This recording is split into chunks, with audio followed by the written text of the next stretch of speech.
Hi, hey, hello, how's it going? It's Emily, and today we're going to talk about some FairyLoot books that I have read this year but have not talked about in any videos. So I've been able to incorporate some reviews of FairyLoot books into different videos, and I'll link those below if I can have editing Emily remember to do that. And, for example, A Tempest of Tea was in a vampire vlog, Lore of the Wilds will be in an upcoming fae-centered vlog, etc. But these are the ones that I have read and haven't vlogged or mentioned anywhere in any videos, so I wanted to mention them somewhere, and I just figured it'd be easiest to gather them all together, do a quick standalone video talking about all of them. We're going to try to be speedy and snappy here, so let's start with Foul Heart's Huntsman. These are in chronological order of how I read them, in case that matters. And this is by Chloe Gong. This is the second book in the second duology in the These Violent Delights world. We're following Rosalind about a decade after the events of the first duology. And I have had such a blast with this duology. And again, following Rosalind, very action-packed, following ramifications from stuff that happened in the first duology. So I would recommend reading them in order. And just the shenanigans that she gets up to, she's trying to figure out some stuff that's going on, and so she has to, find her alliances, figure out what's going on, figure out who she can trust, figure out the politics of the situation, and just so much scheming and stuff is happening, and it's just so much fun.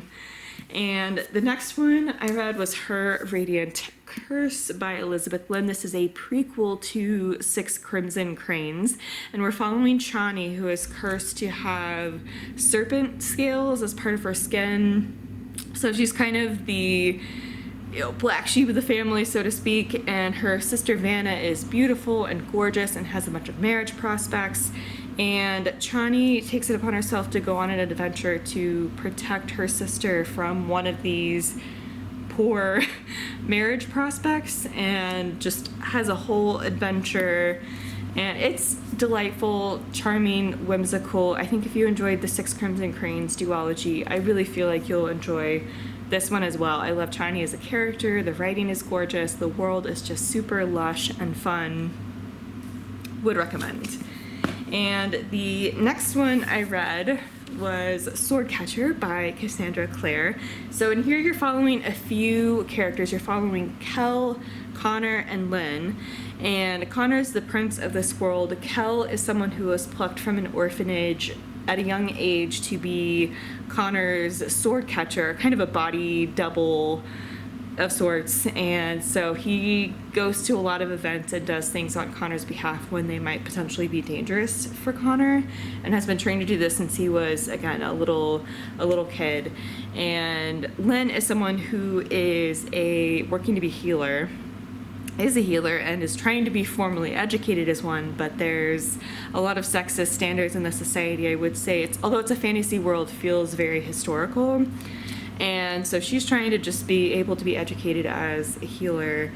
And through circumstances, specifically there's an attempt on Connor's life. And so through circumstances, they all get brought together.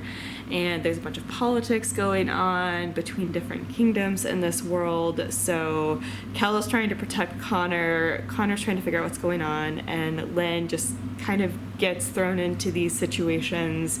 I had so much fun with this one. I enjoyed the world. I was pretty sucked in, and a few parts dragged, but overall I thought it was a super fun, pretty fast-moving, plot-wise story, but again, I also really enjoyed the characters here as well. And the next one is A Fragile Enchantment by Allison Saff. This one was a cozy, adorable, whimsical. We're following Neve, who is a tailor, a dressmaker, seamstress, and she can weave magic into what she works on. And it's a pretty soft magic system. But she's able to weave magic into what she does, and she's tasked with making the wedding garments for the prince and his bride-to-be.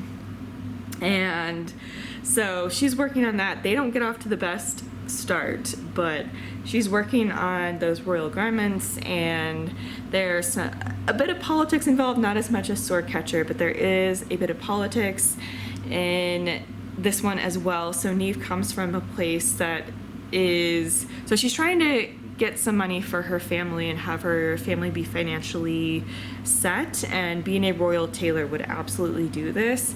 But there are tensions between the capital city where she is for this job and where she comes from, and so we go into a bit of the politics there. Again, charming, whimsical, fun. I love the vibes of this one a lot. One of my favorites that I've read so far this year is What the River Knows by Isabel Ibanez, and this one follows Inez, who is in Buenos Aires when she gets a letter that says that her parents have gone missing and are presumed dead. So she wants to figure out what the heck has happened to her parents. She boards a ship. This is historically set. She boards a ship, goes over to Egypt. Her parents were archaeologists, as is her uncle, so she meets her uncle and her uncle's assistant in Egypt. She joins them for some archaeological exploration and is trying to figure out what happened to her parents while doing that. And she has to fight sexist standards every step of the way. She's a very strong character. I absolutely love her, and Wit is her uncle's assistant. I love their chemistry, their dynamic, and the twists and turns in here. I'm so excited for the next one because some of these twists and turns surprised me. I had so much fun with this one. I loved the Egypt setting and the archaeology that was going on and what they were exploring. So much fun. Would absolutely highly recommend. I also had a lot of fun with The Crimson Moth by Kristen Cicerelli. This is also The Heartless Hunter in the US. And this is a witch hunter romance. So we're following Rune, who, she and her grandmother were on the verge of being discovered as witches. So to protect herself, at her grandmother's request, she turns her grandmother in as a witch, and is kind of living this double life as someone who is known for turning her grandmother in to the authorities that be.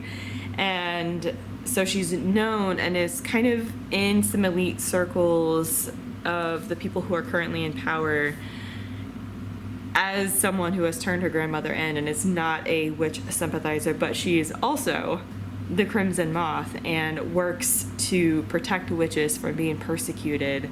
And so she meets the love interest here, who is a guard. Gideon is his name. He's a guard in this witch hunting group and is one of the most notorious ones in that group. And so she's trying to get some information on some witches. He's trying to get some information on the Crimson Moth. And they both think that they're kind of playing this game and will get the information that they need by agreeing to kind of court each other and then actually fall in love. And again, the twists and turns in here as well were so much fun. This is what I wanted Serpent and Dove to be. Just delightfully entertaining. I was pretty hooked the whole time with this one. So the next one I'm going to talk about is A Fate Inked in Blood by Danielle L. Jensen. This one was also a lot of fun. Probably not a favorite from this group, but super fun. Viking-inspired world. We're following Freya, who is in a marriage to a really shitty person. He ends up betraying her to the son of someone who is powerful. So circumstances, she ends up in a fight to the death with that person, and things happen. She accidentally reveals that she has magic, and a whole set of circumstances happen after that, and she needs to figure out what that means for her and her place in this society. And there's a bunch of politics going on with other groups that are around who are also trying to track down someone who has this magic, track her down. And so she needs to figure out who she can trust, what society she belongs in, what has been true about her upbringing, what has, you know, has she been lied to about certain things about her upbringing. Anyway, she goes on a whole journey. It, again, dragged for me a little bit in the middle, but, you know, some fun twists and turns. I enjoyed the vibe of the world a lot, and I'm definitely intrigued to continue. So last but not least is Son of Blood and Ruin by Mariela Lares, and this is a cool mix between Woven in Moonlight by Isabel Ibanez and Incendiary by Zoraida Cordova. I think it's a cool mix of these two. So we're following Leonora, who is a high-up noble. I think she's promised to the prince, and she is also, in her other life, Pantera, who is a vigilante fighting for the justice and rights of the indigenous people who are being conquered by the Spaniards coming in. And so, you know, it's super fun. It's super fun. And there's a prophecy that says that she's going to die young in a battle. And so she's, you know, of course there are some tensions between, you know, what she gets up to in both parts of her life. And so of course things come to a head, and she needs to figure out how she can rectify the disparity between her two selves. And this one, again, just a ton of fun. And yeah, if Woven in Moonlight and Incendiary were your jam, I really feel like you'll like this one as well. I really liked the writing, I liked the characters, I just thought it was fun. And yeah, I don't know if that one will be one that really, really sticks with me, but I am intrigued to continue on and see what happens next in the series. So those are the FairyLoots that I have read but not mentioned so far. Again, FairyLoot hitting home runs so far for me this year. I hope that continues. And I'll continue to integrate FairyLoots as I can into other vlogs, and otherwise just maybe do something like this where I catch up a bit on the ones that I've read. But let me know if you've read any of these and what your thoughts were on them. I would absolutely love to know. And thank you so much for watching. Be sure to subscribe for more bookish content. I will link my Instagram down below, as well as more information about how you can support the Black Lives Matter movement, and I will see you on the next one. Bye everyone.